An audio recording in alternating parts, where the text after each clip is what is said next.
leer entonces Oseas capítulo número 3. Dice así: me dijo otra vez el Señor, ve, ama a una mujer amada de su compañero, aunque adúltera, como el amor del Señor para con los hijos de Israel, los cuales miran a dioses ajenos y aman tortas de pasas. La compré entonces para mí por 15 siclos de plata y 1,5 homer de cebada.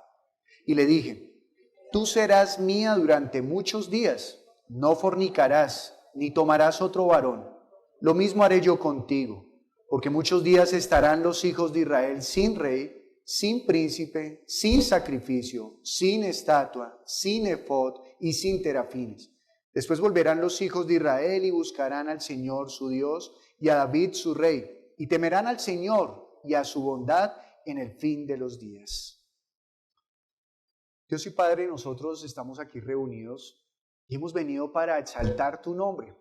Hemos orado, hemos leído el Salmo, hemos diezmado y ofrendado, nos hemos saludado, Padre mío. Hemos cantado a tu nombre, hemos pedido tu bendición sobre los niños y ahora nos hallamos acá, Señor, ante tu palabra. Y yo te pido, Señor, que la palabra que tú has enviado con el propósito de salvar y entablar esa relación firme con cada uno de nosotros sea hoy cumpliendo el propósito con todos los que estamos acá. Así que, Señor Jesús, yo te pido que tú hagas hoy en cada uno de nosotros como tú dijiste en Juan capítulo 17. Ni uno de los que me diste se ha perdido. Señor, por favor, que ninguno de los que estamos acá se pierda. Te lo pido en el nombre de Jesús. Que todos nosotros recibamos la palabra para salvación. Que las palabras alcancen, Señor, nuestros corazones. Que nuestros pensamientos sean transformados para vida eterna. Que nuestros pasos sean adiestrados y nuestras manos aprendan a hacer la obra. Te lo pedimos, Señor, en el nombre de Jesús. Amén. Cuando leímos un título como Déjese purificar por amor, suena tierno y suena amoroso, y así es. Dios es un Dios tierno y es un Dios amoroso. Él no es un Dios que violenta ni a sus enemigos ni a sus hijos. Si bien es cierto, nosotros hemos escuchado durante décadas y siglos que la palabra de Dios habla acerca de un lugar que se llama el infierno. Y también habla en la Biblia de varios textos los cuales habla de que Dios expulsó al pueblo de la tierra prometida o que expulsó a Adán y Eva del huerto.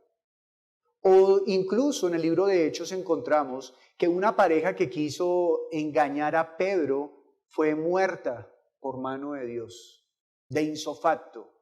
De tal manera que estos textos cuando los leemos pareciera que nos transmiten un temor hacia Dios. Un temor que nos hace ver que Dios no es un Dios con el cual se pueda jugar, ni tampoco un Dios al cual le podamos ocultar las cosas, sino que es un Dios que todo lo sabe, que escudriña nuestros pensamientos y que Él conoce muy bien lo que pensamos, lo que planeamos y lo que concebimos, lo que incubamos, lo que permitimos que se quede allí, creciendo, echando raíces, bien sea bueno o sea malo, a sus ojos. Es un Dios que todo lo sabe y es un Dios que quiere que lo conozcamos. De tal manera que estas porciones, cuando las leemos o las hacemos remembranza de ellas, nos hacen entender que Dios es un Dios celoso también. Es un Dios que no comparte su gloria con ningún otro Dios. Es un Dios que a quien salva lo quiere para solo Él. Él no está dispuesto a compartir a aquellos que son su pueblo. Él quiere que haya una relación única, sin amantes, sin terceros.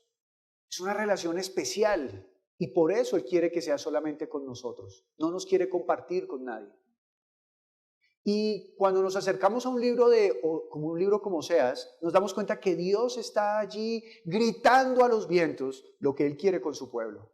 Y Él quiere tener esa relación especial. Así que usted de esa manera, si usted recibió la palabra, puede sentirse especial. Porque Dios quiere con usted una relación especial. Él quiere amarle. Él quiere demostrar toda su bondad, sus riquezas. Él quiere que usted lo conozca, que entre en un lugar allí, como en un cuarto a solas con Él y tenga intimidad con Él y usted se deje amar por Él y en respuesta a ese amor usted también lo ame a Él. Es decir, que Dios no está buscando pagarle a usted para que usted tenga intimidad con Dios como si usted y yo fuéramos una prostituta, sino que Él quiere que entre usted y Él haya una relación de esposo y esposa, en donde es por amor esa intimidad. Y es una relación exclusiva. Él no quiere que usted tenga otro señor ni otro esposo. Y Dios habla así firmemente en su palabra. Por eso encontramos esos textos donde Dios dice, yo lo separaré de mí a todo aquel que no me busca. Y no es porque sea su deseo, sino porque Él no puede amar a aquella mujer que no lo ama solamente a Él. Sería deshonrar su nombre. Porque Él es hablando de Dios como hombre, Él es un hombre fiel. Dios es Dios fiel. Dios es Dios celoso. Y lo quiere amar, está dispuesto a amarlo a usted con todo su ser. Su amor no sale de manera temporal. Su amor no es un amor que usted se merezca. Ni tampoco es un amor que se pueda comprar. No se puede. Es un amor que Él le ofrece gratuitamente. Y usted y yo estamos invitados a tomar ese amor. Y entonces cuando llegamos al capítulo número 3, Oseas, siendo figura de Dios, y su esposa Gomer, siendo figura del pueblo de Dios, es decir, de usted y de mí, allí está mostrando que esta mujer se fue tras sus amantes.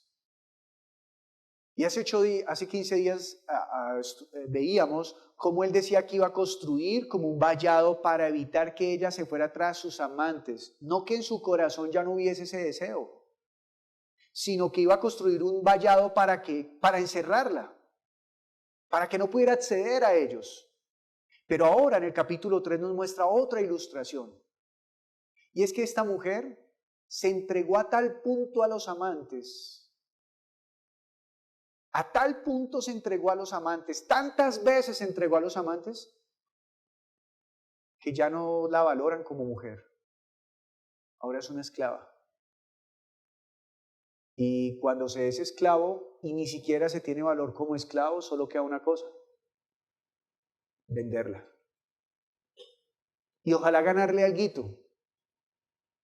¿Usted cómo se sentiría siendo tratado de esa manera? ¿Se sentiría bien que lo pusieran a la venta?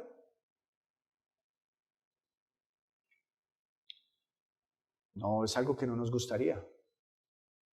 Sin embargo, es algo que hemos vivido. Y este texto es así de bello porque nos lo va a hacer notar. Porque nosotros fuimos puestos a la venta. Y fuimos entregados a una vida de intimidad donde vinieron muchos amantes y abusaron de nosotros y nos dejaron maltrechos. Pero el propósito de este texto es que nosotros no sigamos caminando en ello mismo. Y dice el versículo número 1, me dijo, y lo leímos al inicio en Reina Valera, le pido usted me disculpe, quiero leer esta porción en la versión Palabra de Dios para Todos. Dice así, después el Señor me dijo de nuevo, Oseas está recibiendo una palabra de Dios, quiere decir que este es el deseo de Dios. Esto que vamos a leer es el deseo de Dios. Y dice, ama a una mujer que tenga muchos amantes. Imagínense, una mujer que se ha prostituido, porque aquí suena bonito amante, ¿no? Yo, por ejemplo, yo le digo a mi esposa, tú eres mi amante. Pero es diferente decir tú eres mi amante a decir tú eres una amante. Porque con ese artículo indefinido, precisamente le estoy transmitiendo a ella que ella es indefinida. Es decir, hasta que yo quiera. Pero cuando yo le digo a ella, tú eres mi amante, es que no hay más, es mi amante. Es la amante, no hay más. Y no se quiere tener más. Así que Dios está diciendo, ve y busca una mujer que tenga muchos amantes. Y fíjese cómo dice, una mujer. Oseas ya sabe que está hablando de Gomer. Dios ya sabe que está hablando de Israel. Pero trata a Israel como si fuese una mujer. O sea, como si fuese una cualquiera. Cuando una mujer cobra por ser amante, se gana el título de cualquiera. ¿Por qué? Porque cuando usted va a buscar esto, ¿va a buscar a qué mujer? Cualquiera. Obviamente usted tendrá un filtro si llega a pensar de esa manera. Dios tendrá un filtro y este es el filtro para acoger a esta mujer. ¿Cuál es? Que sea una mujer que ha estado con muchos amantes. O sea, es la más baja. No es una mujer que todo el mundo dijera, uy, yo quiero casarme con ella. No, no lo es. Es una mujer que ha llegado a tal punto que nadie la querría. Y entonces dice, ama a una mujer que tenga muchos amantes, ámala así, escuche, ámala así como el Señor ha amado a los israelitas, aunque se hayan alejado de Él para adorar a otros dioses. Y les encante comer pasteles de uvas pasas. Eso suena como que está hablando algo muy serio y de un momento a otro salió Dios con un chascarrillo. Así suena para nosotros, pero para Oseas suena muy serio. ¿Por qué le está diciendo? Oseas, tú vas a ir por esa mujer y la vas a amar como yo amo a Israel. ¿Usted le suenan esas palabras familiares? Jesús dijo, ustedes van a ir a todas las naciones a anunciar el evangelio. Y en otra porción dice, y los amarán como yo los he amado. Y de inmediato quiebra el orgullo en nuestro corazón de decir yo amo al que me ame. Con el único que nos puede funcionar eso es con Dios. Porque la palabra de Dios dice que Él nos amó primero. Que Él nos amó siendo sus enemigos. Y por eso Él dice, amen como yo he amado. Es decir, que nosotros tenemos la tarea de ir a buscar a esa mujer que ha tenido muchos amantes. Porque antes usted y yo éramos esa mujer. Yo deseo que ya no. Dios lo desea también. Yo deseo yo no caer en ese estado. Y si lo estoy, que Dios abra mis ojos. Porque en el capítulo 2 nos dimos cuenta que esta mujer era obstinada en irse detrás de sus amantes, aunque su esposo la atajaba. Sin embargo, dice ahora aquí, y le explico lo de las uvas pasas. Dice, ama así como el Señor ha amado a los israelitas, aunque se hayan alejado de Él, para adorar a otros dioses. Y les encanta comer pasteles de uvas pasas. Este era uno de los ritos que tenían para adorar a otros dioses. Así como en Israel existía el comer pan sin levadura, pues para otros dioses que comían pasteles con uvas pasas. ¿Sí? Esto no quiere decir que hoy en día esto siga vigente. Simplemente Dios está hablando acá que ellos amaban adorar a sus otros dioses. Ahora, ¿qué otros amantes teníamos nosotros antes? Yo le voy a hablar de los míos. Cuando hablando en mi relación con Dios, yo siempre he sido un hombre temeroso de Dios. Es decir, antes también fui un niño temeroso de Dios y fui un joven temeroso de Dios. De hecho, la primera comunión la hice por voluntad. Yo dije, papá, yo quiero hacerla, porque era temeroso de Dios. Y cuando estaba prestando servicio militar, se dio la oportunidad de hacer la confirmación y yo quiero hacer la confirmación. Y hice la confirmación allá. Entonces siempre he sido un hombre temeroso de Dios. Pero en ese temor a Dios no tenía a Dios de primeras. Yo le tenía temor, pero no era el primero. Porque tenerle temor a Dios no significa que sea el primero. Ahora, nuestro temor debería ser a tal punto que lo amemos a Él en primer lugar. Pero es un temor reverente, ¿no? No un temor que tiembla. El temor de que tiembla es el de los demonios y el de Satanás. Nosotros tenemos ese temor reverente, ese temor que busca honrarlo, ese temor que no quiere dejarlo a Él, ese temor que no quiere negarlo. Ese es un temor diferente. Es como el temor que la esposa debería tenerle al esposo. ¿Temor en qué sentido? En que si llega otro y la engalana y la seduce, ella tiene temor de fallarle. Y es el mismo temor que debería tener el esposo hacia la esposa. Es un temor que no quiere fallarle, es un temor que quiere honrarla. ¿Me hago entender? ¿Y usted por qué la quiere tanto? Porque la amo. Ay, pero camine, que hay más mujeres en el mundo. No, temería hacer eso, porque ella es mi mujer, ella es mi esposa. Ay, ¿usted por qué no se busca más hombres? No, temería hacer eso, porque aunque hay más hombres, él es mi esposo. ¿No es claro? Ese es el temor que Dios busca de parte de nosotros. Y entonces, dice el versículo número 2, entonces compré a Gomer por 180 gramos de plata y una carga y media de cebada. No los quiero aburrir con medidas, pero lo único que le quiero decir es que este era el precio, que si usted acude a Hechos, a Éxodo o a Levíticos o a Deuteronomio, ni siquiera era el precio por un esclavo. Ni siquiera era el precio por un esclavo. Quiere decir que esta mujer llegó a tal punto que ¿cuánto vale? Menos que un esclavo. O sea, muy poco. Muy poco. Ahora bien, yo en mi escala de prioridades tenía primero el estudio. Era lo primero que tenía cuando conocí al Señor. Yo tenía 19 años cuando lo conocí. Primero el estudio. Segundo, mi novia, que en ese entonces era mi esposa. Perdón, en ese entonces, sí, mi novia, que hoy es mi novia, mi esposa.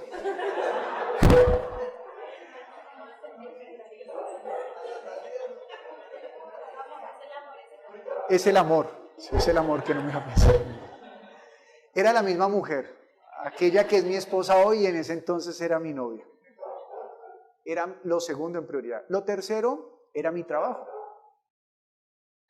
Lo cuarto, mi familia. Y lo quinto, Dios. Esas eran mis prioridades. Cuando llega Jesús a mi vida, lo primero que me hace notar, porque yo me siento bien, yo siempre fui un niño zanahorio. Entonces era buen hijo, buen hermano, buen estudiante, buen trabajador, de tal manera que necesito a Dios. No, porque el evangelio se reducía en que era ser bueno. ¿Ya era bueno? Sí, entonces necesito a Dios. No, entonces yo ¿cómo me sentía con Dios? Sí, yo veía a los señores que se azotaban en Semana Santa y yo decía, pobres hombres, ayúdalos Dios. Y ayúdame a mí para no ser como ellos. Yo lo decía, inocentemente. Pero cuando llega Cristo Jesús, Él llega con unas palabras tan profundas que me hace entender que yo no valgo ni siquiera lo que vale un esclavo.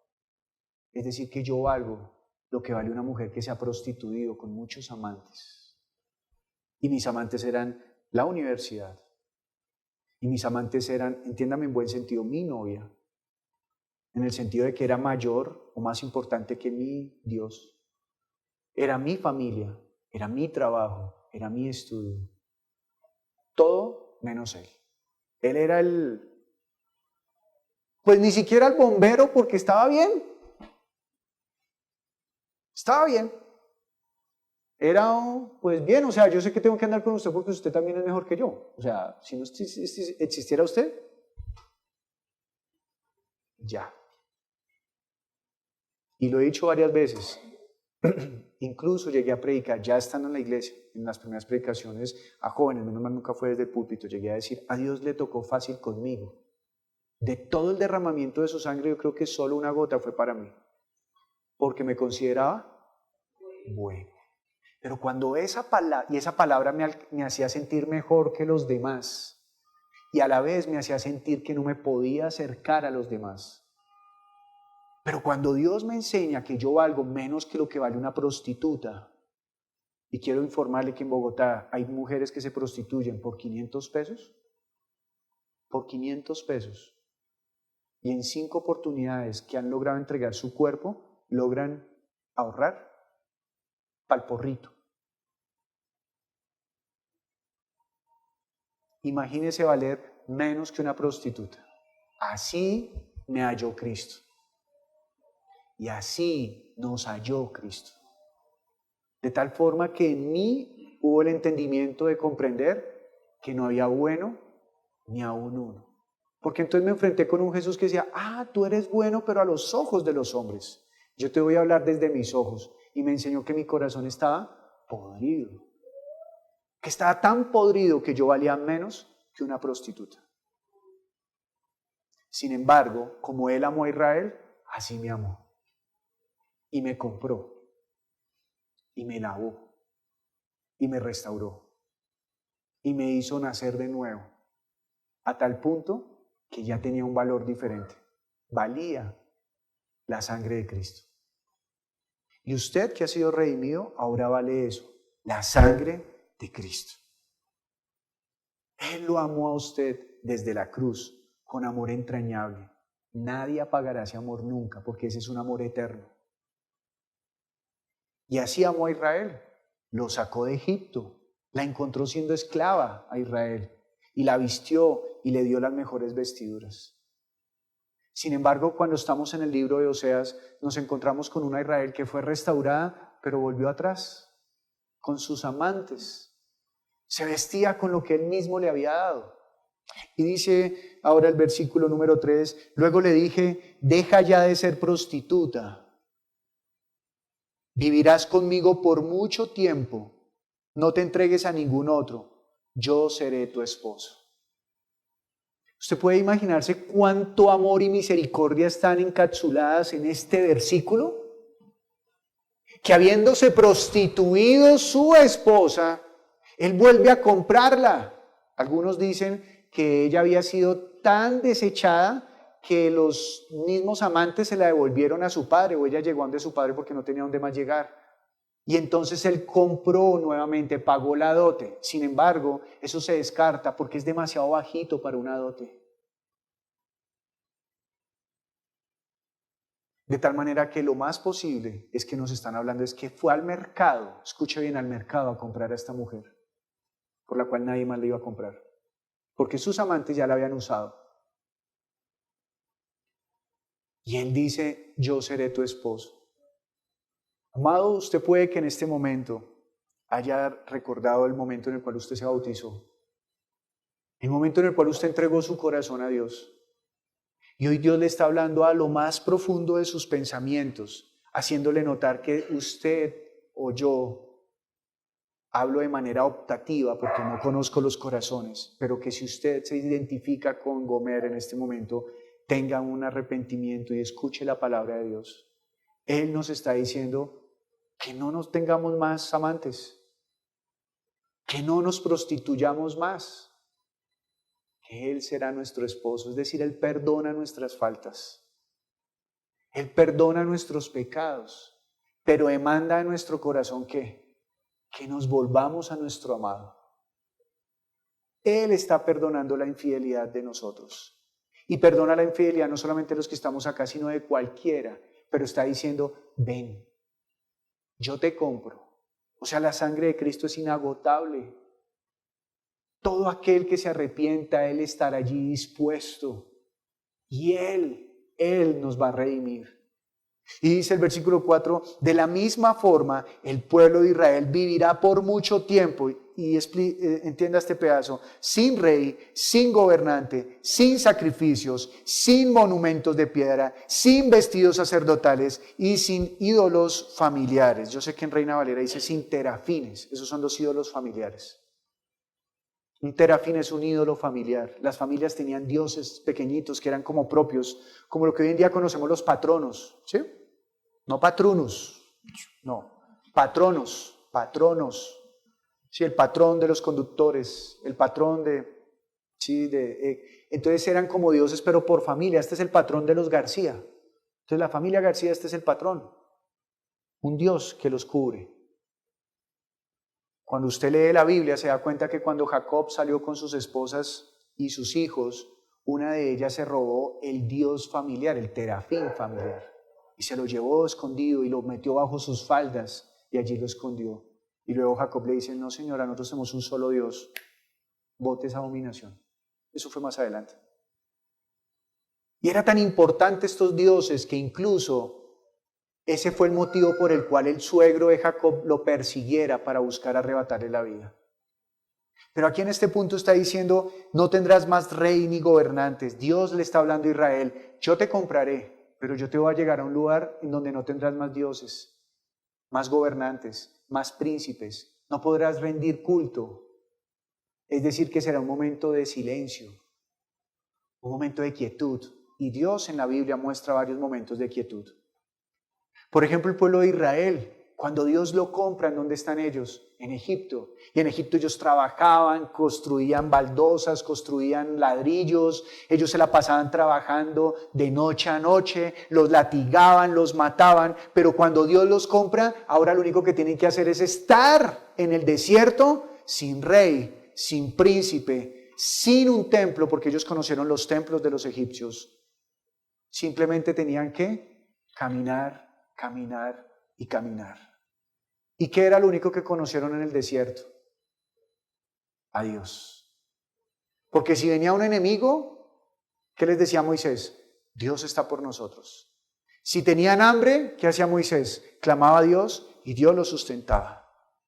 Si se quedaban quietos era porque la nube paraba, pero era un momento de quietud. Aquí dice en una versión diferente, dice, yo te diré que te quedes quieta, bien quieta. Para palabras colombianas, deje de ser brincona. Eso le está diciendo el Señor hoy a la iglesia. Deje de brincar en su corazón de Dios en Dios. Quédese quieta, dedicada solamente para mí. Y tendremos un momento en silencio. Y Dios habla de los momentos en silencio en la Biblia. Por ejemplo, antes de que Jesús viniese, estuvo Juan el Bautista. Pero antes de Juan el Bautista y desde Malaquías, no hubo profeta conocido para el pueblo. Y muchos le llaman a ese espacio el tiempo de silencio, donde Dios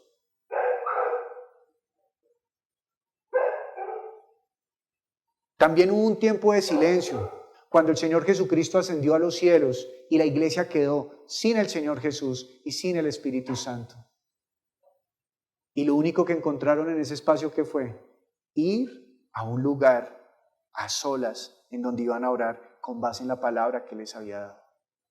Ahora este pueblo que le queda van a ser llevados como esclavos a Babilonia y allá añorarán estar con Dios.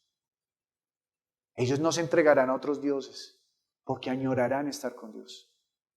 Y la Biblia nos enseña en la oración del Padre Nuestro que nosotros habremos de buscar esos momentos para que nos pongamos a cuentas con Dios. Para eso nos sirven los tiempos de oración, para que escudriñemos en nuestro corazón, desechemos a los posibles amantes que hayan en nuestra vida y nos dediquemos solamente para Él. Dice Mateo capítulo número 6, cuando ustedes oren, hagan así, hagan, no digan, hagan. Entren a un lugar secreto y cerrada la puerta y allá nos hablaremos. Y de lo que pase allá en esa intimidad, yo daré testimonio en público. Así que nosotros seremos en público la mujer de Dios si en secreto estuvimos con Él, dedicados solamente a Él. La única manera de que Dios nos respalde en público es que nosotros nos entreguemos a Él en intimidad. Y eso es algo verídico. Cuando el hombre y la mujer han tenido intimidad, han tenido una relación estrecha, una relación cercana, esa relación es difícil que se rompa. Y tanto el uno como el otro están dispuestos a respaldar al otro en público. Porque es ¿quién? Su amado. Y cuando le dice yo seré tu esposo, es que le está diciendo que después él será el único con el cual tendrá intimidad. Se acabaron los amantes. Y esto tiene una promesa, versículo 5. Después de eso, los israelitas regresarán. Escuche, ¿cómo dicen los israelitas qué? ¿De dónde? Del cautiverio. Y buscarán al Señor su Dios y a David su rey. Y en el futuro honrarán al Señor por su bondad. Ahora, fíjate, para terminar leamos Ezequiel capítulo 37, versículo 24 al 28. Es unos libros allí atrás. Ezequiel capítulo 37, versículo 24 al 28 dice así. Mi siervo David será rey sobre ellos, y todos ellos tendrán un solo pastor, y andarán en mis preceptos, y mis estatutos guardarán, y los pondrán por obra. Habitarán en la tierra que di a mi siervo Jacob, en la cual habitaron vuestros padres. En ella habitarán ellos, sus hijos y los hijos de sus hijos para siempre. Mi siervo David será príncipe de ellos para siempre, y haré con ellos pacto de paz.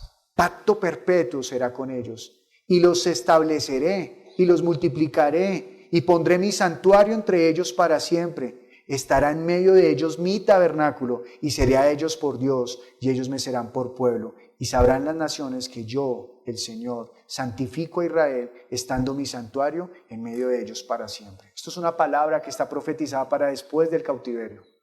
Es decir, volverán a tener un templo. La bondad es que este David, del cual hablan acá, es Jesús. Y cuando Jesús vino, lloró ante Israel y dijo: Israel, yo que te quise juntar como la gallina a los polluelos. Y lloró. Pero vendrá un día en el cual no quedará piedra sobre piedra. Pero también profetizó: yo levantaré este templo en 3 días. De tal manera que todo aquel que de Israel quiera entrar en los aposentos del Señor es bienvenido. Y todo aquel de los gentiles que quiera entrar a los aposentos del Señor es bienvenido. Y en ese amor Él nos purificará, nos limpiará de todos nuestros ídolos, nos limpiará de toda nuestra maldad y nos hará ver su luz. Amados, el único fruto de dejarnos amar de Dios no son sino cosas buenas. Por favor, déjese purificar por el amor. El amor de Dios es purificador. El amor de Dios quita lo malo de nosotros. Nosotros mismos no podemos. Abandone, si tiene otros amantes, abandónelos, por favor. Y dele el primer lugar a Dios. No utilice la gracia que Dios le ha dado para libertinaje. Ámelo profundamente a Él. Acérquese a Él. Yo deseo que hoy esta predicación haya sido como una carta de amor a su corazón y que usted se deje cautivar. Porque si no se deja cautivar, recuerde, Él lo llevará al desierto y le hablará con amor hasta que lo destruya. Así que, amado, que Dios nos purifique, que Él nos santifique. Dios y Padre, te damos hoy muchas gracias por este tiempo. Tus palabras, Señor, son palabras de vida. Y estas palabras siempre vendrán a nosotros con el único propósito de avivar nuestro espíritu. Amado, amada, yo le invito a usted a que hable a Dios con todo su corazón. Nosotros no hemos venido aquí a estar en silencio, hemos venido a hablar con el Padre. Este es un tiempo en el cual estamos en comunión como iglesia. Y es posible que usted esté hablando desde su corazón, pero le pido por favor que hoy traspase esos linderos, que traspase ese límite y abra sus labios y hable al Señor y le exalte a Él. Porque en ello también está el romper el orgullo. Así como nosotros podemos arrodillar nuestro corazón, pero cuando arrodillamos nuestro cuerpo, rompemos el orgullo. Así como está el levantar nuestras manos espirituales ante Él, pero cuando lo hacemos físicamente estamos rompiendo el orgullo. Así como podemos decirle, tú sabes que te amo, pero decirle que te amo con nuestras acciones es mucho más que solamente Él lo sepa. Así que muéstrele a Él las intenciones de su corazón pronunciadas por sus palabras y permita que sus labios hablen desde la abundancia de su corazón. Y si usted necesita ayuda, háblele a Él y dígale, Señor, yo me siento como aquella mujer que se había prostituido y estaba separada de ti, Señor. Pero te doy gracias porque tú hoy nos hablas que tú nos puedes comprar, Señor. Y yo te pido, Señor, que me cambies, Dios. Transforma mi ser, transforma mi interior. Ya no quiero vivir, Señor, por los deseos y las pasiones de este mundo. Quiero vivir, Señor, por los deseos tuyos, por tu Espíritu, porque tú me compraste en la cruz del Calvario. Tú fuiste el precio por mi salvación. Tú fuiste el precio para cada uno de nosotros, Señor. Tú pagaste por nosotros. Y no pagaste la ofrenda de un esclavo, sino que pagaste la ofrenda, Señor, por aquel que no valía nada. Tú fuiste crucificado como un ladrón. Tú fuiste crucificado como lo peor, Señor, de este mundo. Y ese fue el precio que me redimió, Señor, por tu preciosa sangre, Señor. Padre, que tu sangre nos limpie hoy, Señor, de todo pecado, que ninguno se vaya sintiéndose acusado, porque tú dices aquí que aunque el pueblo de Israel había caído 1, 2 y muchas veces, tú lo restituiste, Señor, así que hay misericordia y paz para todo aquel que se deje comprar por ti, Padre mío. Señor, lávanos más y más, límpianos más y más, yo te lo pido hoy en el nombre de Jesús. Restaura la relación que hay entre tú y nosotros, Señor. Ayúdanos, Señor. Necesitamos tu ayuda, Padre. Ayúdanos como iglesia a poder volver a ti. Aquellos que están incubando en su corazón malos sentimientos, el odio, Señor, el quererse separar, el quererse distanciar, Señor. Yo te pido que hoy tú hables a su corazón y quebrantes esos argumentos del enemigo, porque todo aquello, Señor, que no es lo que tú nos enseñaste, se opone a tu enseñanza, Señor.